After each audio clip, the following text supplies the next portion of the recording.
Welcome to Hard Talk. I'm Stephen Sackur, and today I'm on the shores of beautiful Lake Como in northern Italy. This, the venue for the annual discussion of global politics known as the Ambrosetti Forum. Now, Europe's politicians gathered here have one key challenge: what to do about Vladimir Putin's Russia.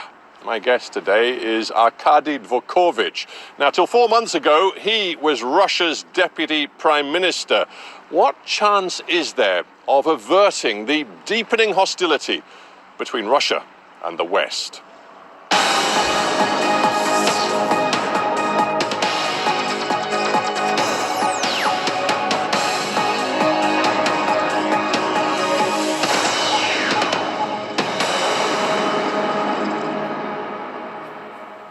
Arkady Dvorkovich, welcome to Hard Talk. Thank you. You've left the Russian government just a few months ago. Within that government, you were always seen as an advocate of a warmer, closer relationship between Russia and the West. And yet, what we see in so many different theaters, arenas, is a souring relationship. How frustrated are you by what your own government is doing? Well, first, I'm a professional. I have been working for our state, for our country, for the government for years, 18 years in the civil service. It was quite a long period of time. Some things that we did, I think, were great success stories. Some things we could do faster and better, and I think any government member can tell the same story. And certainly both sides, I mean, both Russian side, but also on our partners' side, we didn't do our best to have positive relationships coming to 2018. Well, that perhaps is a bit of an understatement in the current climate. You now know that the British government, led by Theresa May, has been very explicit. The two names have been given to us, Alexander Petrov, Ruslan Bashirov, as the assassins who were sent by the Moscow government to the United Kingdom to attempt to kill Sergei Skripal, the former Russian agent, and his daughter. What on earth do you make of your own government when you were sitting in government ordering an assassination with a chemical weapon on UK soil? Let me be clear about that. We believe that a statement of even such a respected person as Theresa May is just a statement of a politician. To make such a statement, one should have a proof. We didn't. Forgive me. The proofs were provided by the police, the British police. We haven't been provided with evidence, with proofs, with anything besides the political statements we hear from the British and the allies' side. As we discussed, have you seen all the video evidence? The video is not the evidence of the crime. And it's clear to us. So the traces of a Novichok agent found in the hotel where these two Russians were staying? The combination of videos, statements, things like that, the combination of things that being put forward is not a court case completed and the case is not proved. That's our belief that our partners should do much better work explaining what the evidence is and to create real proofs. You're undoubtedly right that this is not the court case. This is not a court of law. The only way to satisfactorily test whether the evidence would stand up in court is for the Russians to hand over these two agents who work for the GRU, Russian military intelligence, hand them over and let them face a court in the United Kingdom. I think you certainly, and maybe not all the journalists, but you certainly know the legislation. And the legislation says that Russia is not handing over any Russian citizens. But even to start the internal investigation in Russia on any of the Russian citizens, we have to be given the evidence for any criminal activity that any person could have all around the world. So we are not going to go against our own law, against our own legislation, and doing things that are illegal. Theresa May said it very plainly in the House of Commons in London. It is almost certain that this operation by Russian military intelligence, the GRU, was approved at a senior level in the Russian government, a Russian government that you were sitting in at the time. How do you feel about that? I feel that the statement is false. False in what sense? Full We stop. know the way the Russian system works. There is no way that these two individual agents could be sent to London on this mission without the Kremlin authorizing. The whole statement is just false. We do not have any proof that people have been sent, so one should not speculate about who sent those people. So let's try to base our statements on evidence and proofs, not on political statements, even made in the British Parliament. But I began by saying that you're a man who, over a career, has made a point of trying to reach out to the West to find common ground. The truth is, Correct. The US, France, Germany, Canada, members of the Security Council, they have all expressed their absolute support for the British position and their outrage at what Russia has done. That is the position of key members of the international community. This isn't just the British government, this is so many governments. That's the political position of some members of international community. Not all members of the Security Council of the United Nations. We have many countries around the world, and many countries will be willing to see the evidence for the statements made by our respected partners. A few short months ago, I was in Moscow, and Foreign Minister Sergei Lavrov told me that in some ways he believes relations between Russia and the Western powers today are worse than they were during the height of the Cold War. I also think so. When we were going through the Cold War period, everyone understood the reality. We had one state that was governed by the Communist Party, and rules that are based on a completely different ideological system, and countries run under private capitalism rules and system. And it was clear that there is a huge gap between the two. If you take the 90s and the beginning of the 21st century, ideologically, there is no such a gap. So the question is, what is missing? And the thing is missing is trust. Trust. Trust is profoundly absent, and just quickly, two other arenas where Russia and the Western powers at loggerheads. First, Syria. Right. As we speak today here in Italy, President Assad appears to be on the brink of launching a major military operation in Idlib, the last region which is held by rebel forces. US envoy James Jeffries says there are clear indications that Assad is preparing to use chemical weapons. The Russians are backing him. Do you believe there is any justification for Russia continuing to back a president who gasses his own people? I think we are coming to the same story as for Skripal case.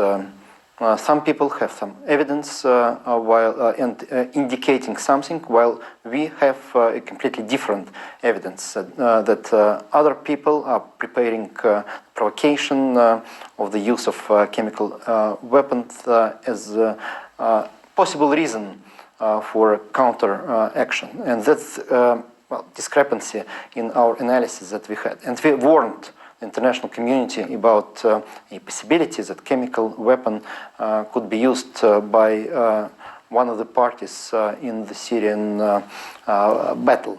So we have to distinguish clearly the terrorists and opposition in Syria. We cannot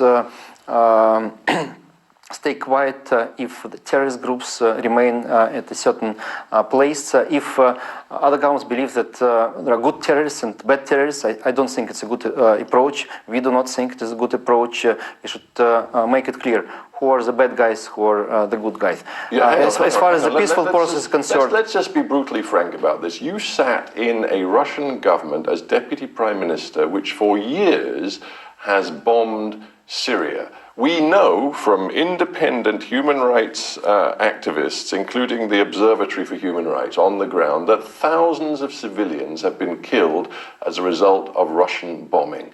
Did you sit, and do you sit today as a senior Russian spokesman, happy to accept that reality? It's not the reality, it's a statement, again and again. The reality is that when there is a war, parties involved in the war kill each other. That's very bad, very unfortunate, and it's not good for both people, especially for people, of course, for the country, and for international society. But we know about killings from all sides in the process during this war, and one should not blame Russia for the war in Syria. It was not Russia who started the war, and we are not the ones to blame. But I don't accept claims that the Russian government is guilty of that. We've talked about the Skripal case, we've talked about Syria. The other theatre of conflict right now with the Western powers is Ukraine. And you know full well, as former deputy prime minister, that ever since the Russian annexation of Crimea, there has been a program of international sanctions led by the European Union and the United States.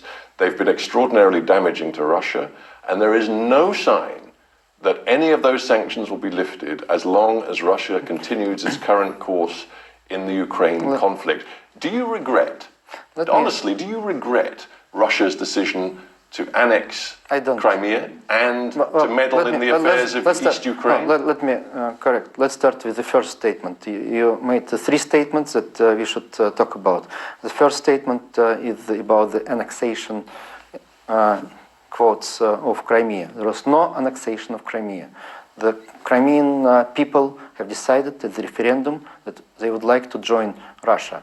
And the primary cause for that was that they were afraid, panicked, that the Ukrainian government will start a process that can lead to complete chaos in Crimea and other regions. But there was a military invasion of the territory of another sovereign nation, first in Europe since 1945. You asked me whether I regret the annexation decision. There was no annexation decision, so I don't have to regret the decision to annex this region. People decided to do it, and Russia accepted the wish of Crimean people. Second, did you, as a nominally pro-Western senior Russian politician, do you really believe it's not about pro-Western or not pro-Western. No, I'm just trying to get your mindset. Pro-people or not pro-people. West, in this case, was against the wish of people of Crimea, unfortunately. I think that was wrong. West had decided to make the coup in Ukraine, in Kiev.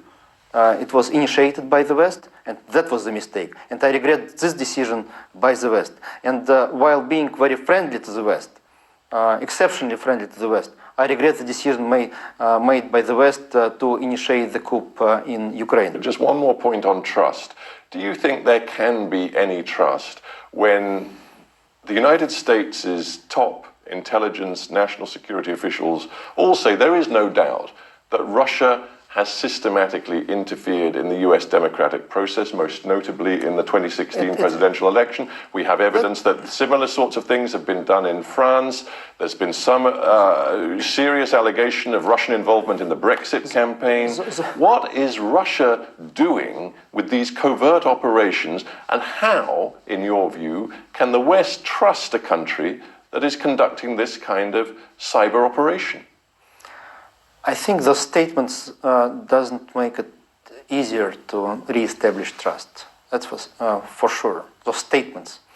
And those statements are indications of the lack of trust, the huge deficit of But surely trust that we have. the actions of Russia that are the primary source But of those statements are not the things that we believe are true. Those are just indications of either perceptions or political interests or the campaign against Russia leading to something else. Early in the year, the US issued a sanctions watch list. They've targeted several, well, quite a number of The individuals report of the Special Task Force to the Congress Yes. based on the legislation that was adopted. More than 200 names. You are named, or were named then, as number 49. Yes, since the whole government was named Yes. without any exception. They took the list of the government, they took maybe the phone book from the presidential administration to name everyone. They phone who is who list maybe from Forbes magazine, I don't know. But the bottom line is... And they put the list together. That's what they did.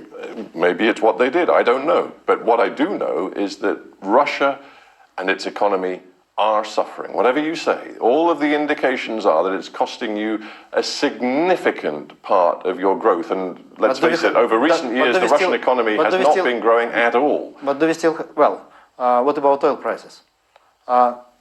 Could the economy with such a dependence on oil and gas not being falling if oil prices drop by 2 times? Do you really believe it because of sanctions? No, sanctions contributed to that.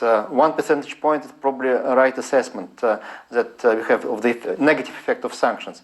But our growth is now 2 percentage points per year, the last couple of years. And it's a good growth rate. It's a bit below global average, but very close to European... Real wages in Russia since 2013 have fallen dramatically. Ordinary Russians, it seems, are deeply unhappy with their economic circumstances. They are now also deeply unhappy about a proposed pension reform, which you, as a sort of liberal Russian economist, were a great supporter of. Do you know any country where people were satisfied with the pension reform? I don't know a single one where people were happy about any proposed pension reform by any government. It's quite a challenge. We have the aging population, as all European countries have been experiencing, and it's very tough structural reform that many people were calling for, since it's really difficult to have sustainable fiscal stance without some pension reform, a balanced one, and the president has proposed some amendments to the initial package that was put forward by the government. He has. In fact, your president has now actually lowered the proposed retirement age for women, Correct.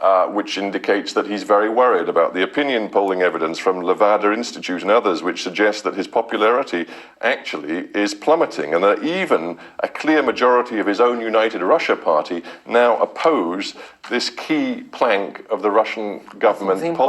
The important thing will happen when people start seeing results, when average real pensions will start growing as a result of the pension reform. Yes, there is a timing issue in any reform. Initially, people are afraid, people do not understand, people are scared about the potential consequences of any such big reform, but it just makes the government working even more intensively to deliver results. I'm not a cynic, but I do just wonder whether your insistence that things in Russia today are sort of glass half full rather than glass half empty. I mean, you're staying, despite the fact you're no longer in the government, you're staying very loyal to the Putin message. It's just a half. It's still a half, whatever you call it. Half empty or half full, it's still a half. Sure, but I just wonder whether the position you're taking with me has something to do with the fact that you are relying on the Russian government to support your bid right now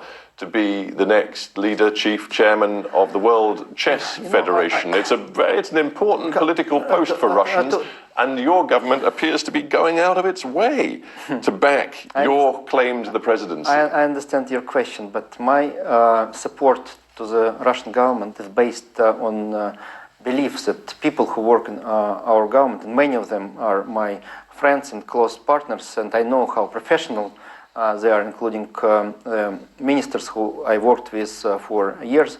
I just believe that they will do all the right things during the next few years. But as far as FIDE presidency is concerned, the World Chess Federation. Yes, I'm happy that the Russian government supports me, since it is a sign that I did a good job working for the government. What about if they're breaking the rules? We know all the allegations that surrounded Russia's World Cup bid, and frankly, some pretty dodgy dealing when it comes to doping in sport from Russia. And hang on, now, just to outline for our audience. I know what I'm going to say. When, for instance, our ambassador is calling his friends in a certain country, saying that... Even Vladimir Putin putting pressure on Benjamin Netanyahu to get the Israelis... It was not a pressure. He said that Arkady Dvorkovich is running to be the FIDE president. Probably Israel partners, Israel friends could support him. He didn't offer anything in return. He didn't do anything wrong. Same with Russian ambassadors all across the world. But I found one case where a letter was sent from the Russian embassy to the partners with wrong statements, and I called this embassy and asked them to stop doing that. The rules are quite clear. FIDE goes by the International Olympic Committee's principles, which outlaw, quote, pressure being applied by governments into the affairs of independent sports organizations. The pressure is what you're doing right now on me. What Russian embassies are doing is not pressure, it's informing, putting in context our partners that I'm running for FIDE president. It is important. Is it true that African officials from the various chess federations in Africa all were invited to the Russian World Cup with complimentary tickets? I mean, you were running the World Cup, so I guess that was a rather... Invited, correct. Tickets, not correct. Yes, I invited many people to the World Cup, including chess officials, including other sport officials, including business partners, all kinds of people, since I was the chairman of the organizing committee, and I had the right and privilege and also the responsibility to invite all kinds of partners to the World Cup. And I thought it's very important for chess professionals to see how the World Cup is being organized, for them to learn a lesson, since chess community, FIDE, is much weaker now than FIFA, than football community in organization of events, in marketing, in financial affairs, in everything. And people from chess should learn directly from the World Cup organization how to do things. Well, I guess that's part of your pitch. Let's leave chess for a moment and end with this thought. We've had Vladimir Putin dominating Russia, representing Russia and guiding Russia for a quarter of a century. I mean, he could be in power, will be in power until 2024, and then according to the current... That would be a quarter of a century, yes. That's right. And then, according to the Constitution, he cannot run again.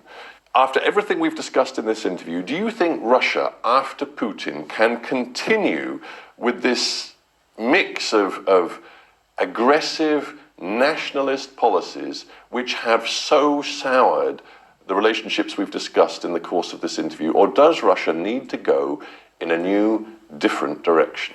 I think both during the next 6 years and after, Russia will pursue open policies, will work with all the partners who want to be on the same basis, rule of law, international rule of law inclusive.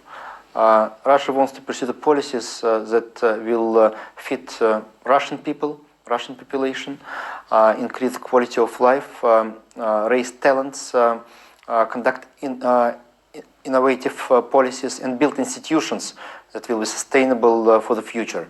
And but answer my question, does Russia need a change of direction? We will welcome our partners to work with us together. I think on both sides, we need to make steps to reestablish trust and to reestablish mutual respect. But those things can be done only simultaneously. There is no way one can make any step just to give up the strengths that the society has. Since if you lose strengths, you lose competitiveness, and that's it. And Russia is not going to go this weak way. Arkady Dvorkovich, we have to end there, but thank you very much for being on HARDtalk. Thanks a lot, sir.